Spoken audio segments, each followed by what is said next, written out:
What's up guys, today we're going to do a guide on the combat ops mode in Arma Reforger. We're going to be going over the two different combat ops, how to play with friends, and some other tips.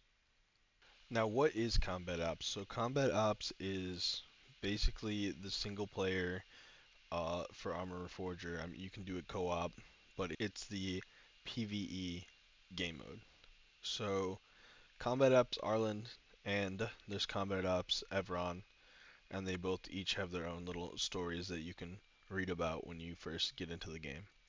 But they're basically um, single player missions similar to Anti-Stasi or Overthrow, where your small group has to take the points that are given to you. Sometimes it's blow up a point, steal a vehicle, things like that. So obviously you can just go into the scenarios area and just go right over to combat ops and click play. And that'll take you right in if you don't want to mess around with anything. You just want to get right into the gameplay. Or if you just want to play with friends and you just want to get right into it, you can go over here to the multiplayer, go to official, just go to the players, and then you'll just look for a combat ops on Evron or Arland with 0 people in it. You tell them this number over here, and you can all join and just get right into the action.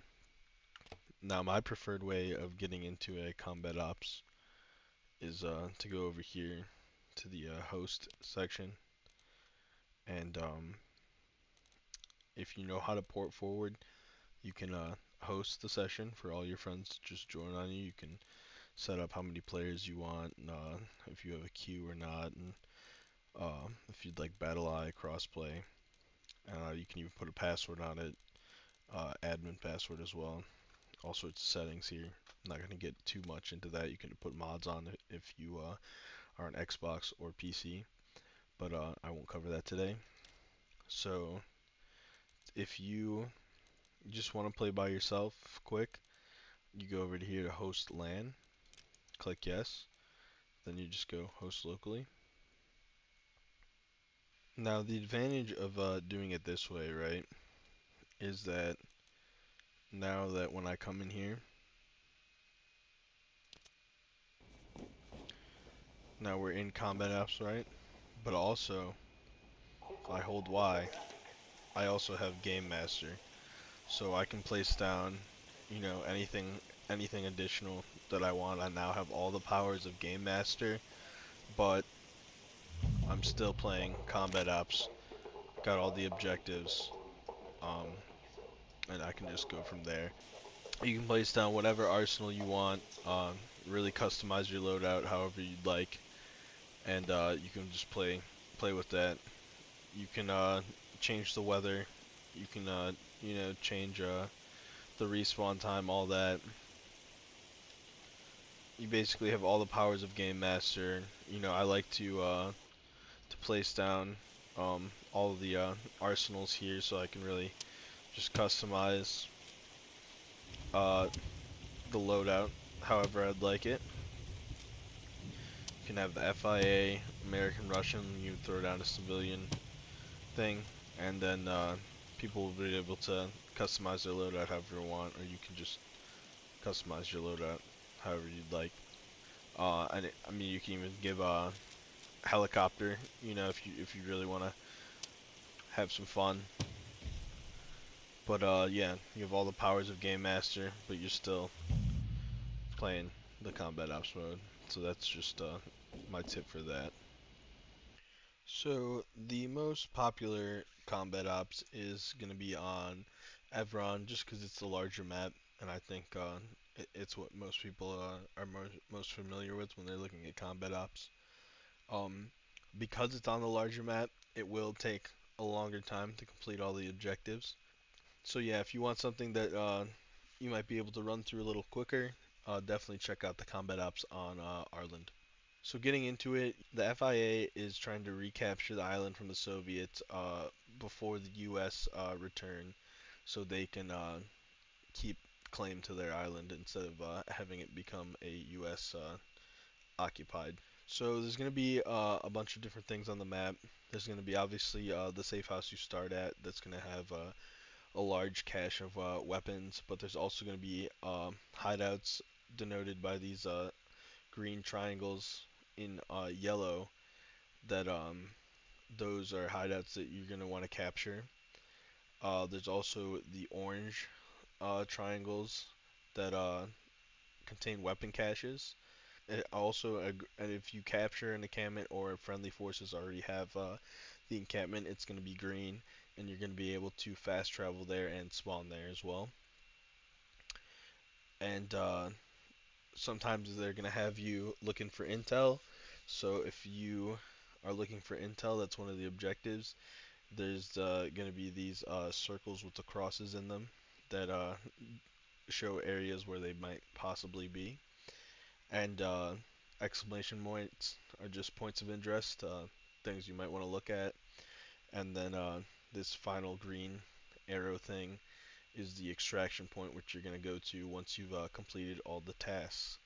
So, also, the reason why it's important to know about the red compromised hideouts is while you play the game, the AI are moving across the map, they're patrolling, and sometimes they'll find a hideout and they'll capture it, and you'll no longer be able to spawn there. It's no longer safe the, to be. So if you go in that area, there's going to be hostile forces occupying that hideout now that you'll have to be aware of. Base loadouts really aren't too different for the most part, besides the outfits. There'll be slight differences, you know, obviously between the medic and the grenadier and all that, but for the most part, there's it's just the outfits. You all start with a pistol. So when you get in here, you're gonna have all sorts of weapons that you can choose from. There's Russian, FIA, and some US weapons here as well. This is the fast travel map. It's unavailable at the moment because I have not done anything. So there's also a military tent that you can place down. It works as a respawn point, as well as you can fast travel to the to that as well as any of the bases that you've captured. Don't take too much because if you die, you're gonna have to go back to your body and get it all, or it might despawn. So make sure you're not overloading yourself with a loadout when you're first leaving. You can also throw some stuff in the vehicle if you want. Like I'll usually put the tent in the vehicle just so I can, get my loadout that I'd like. So don't forget because we're hosting it the way I showed you. We can go into Game Master too, and obviously place down arsenals and whatever vehicles that I feel like I want to use. Because for me, combat ops is more about having fun and messing around and in single player. So yeah, that's basically the gist of it. You can see there's only 3 objectives. Sometimes I've seen 4 or 5. You could just clear these out. So deliver vehicle, destroy vehicle, deliver intel. So for this, you can just see I gotta steal a fuel truck. So sometimes if you come across bases or along the road, there'll be points that they're holding. You can find fuel trucks there. Some also here, if you go to these, sometimes there's a command truck, but there'll also be a fuel truck here that you can steal after you blow up the command truck, and then deliver intel. This is just what we talked about earlier. These points here, you can go to any of these points, and you'll usually find intel. Sometimes you'll have to go to 1 or 2, but it usually doesn't take me too long. And then obviously this last one here is just support and attack. So sometimes if you get there at the right timing, there'll be friendly AI that'll also be attacking the point. You can push in there and take out the Russians. So that is combat ops, and all of these bases. Obviously, you can capture them, and once you've captured them, you can fast travel to them as well. Some of them will have additional weapons. There's also the weapon caches. They'll have some unique weapons as well sometimes. So you can see this is the attack I'm talking about that you're going to support. You're going to have friendlies pushing down from here, and this is the attack. And that's about it for this. Alright, thank you for joining me on this quick video here.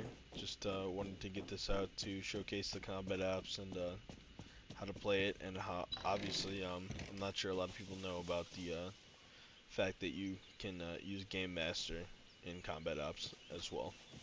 And if you want me to make another guide on how to play with mods in combat ops, so you can make it with modern gear and all of that and whatever else you'd like, I can do another additional video in the future showcasing how to get all the mods you'd like working. So yeah, thank you. Hope you learned something, and drop a like and a sub please, and God bless.